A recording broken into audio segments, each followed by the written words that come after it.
has been, he has been abused on the social media.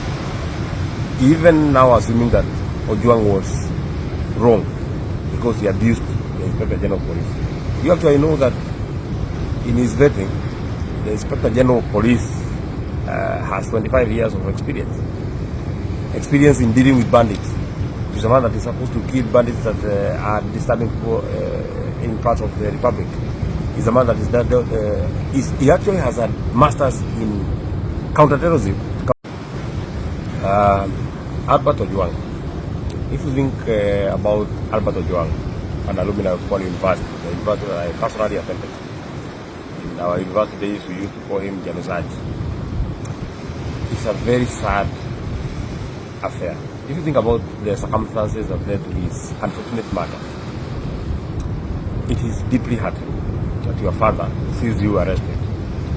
But no more shocking is the revelation that has been now made public, most recently by the Inspector General of Police, Douglas Kanja, who was a complainant in the case that led to the gruesome murder of Albert Ojwang, the DIG, Deputy Inspector General of Police, Langat. If you actually, because he's now the complainant, or he's the man that made genocide or Ojwang get arrested, if you ask yourself, what is this thing that Ojwang had done that really infuriated the DIG? That he had to be driven 350 kilometers from his home in Homa Bay all the way to Nairobi. Actually, were it a junior officer, maybe you would understand that he has an issue with his ego, or he feels that his ego has been, he has been abused on the social media. Even now, assuming that Ojwang was wrong because he abused the Inspector General of Police. You actually know that in his vetting, the Inspector General of Police has 25 years of experience in dealing with bandits. He's a man that is supposed to kill bandits that are disturbing people in parts of the Republic. He's a man that he actually has a master's in counterterrorism, if I'm not wrong.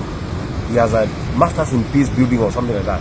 He has the best training. He's one of the best that we have in reference to the records that we have from the police. You ask yourself, if the Deputy Inspector General of Police is this intolerant, where are we as the people of Kenya? Where are we as the people of Kenya? We want to be fooled that just a few people have been interdicted in Nairobi. This is a story that is bigger than the Central Police Station in Nairobi. First of all, we need to know, why was he being taken all the way from Homa Bay to Nairobi? There are many police stations in Homa Bay. He would have been held there. Number two, I always ask myself, unless a crime is so serious, why do the police take a lot of pride in arresting people on Friday, Saturday and Sunday, when they know that they cannot be produced in court?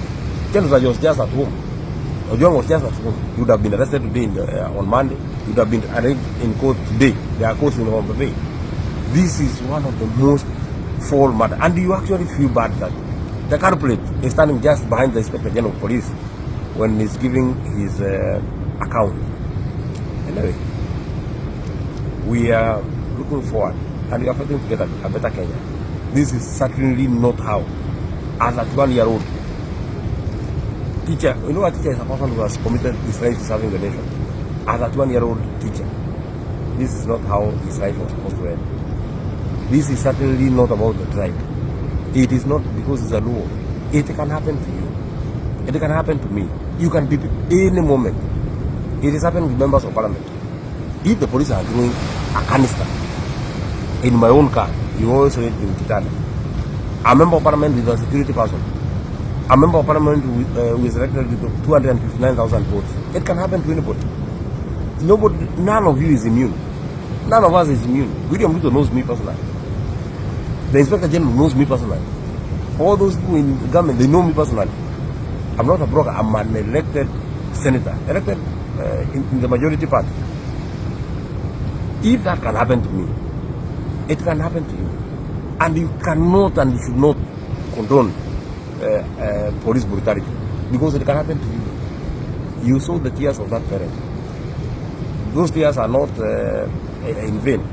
and they can happen to anybody. We must condemn this act, and we must ask if the government is really serious and they want us to know that they are really apologetic about that gruesome murder.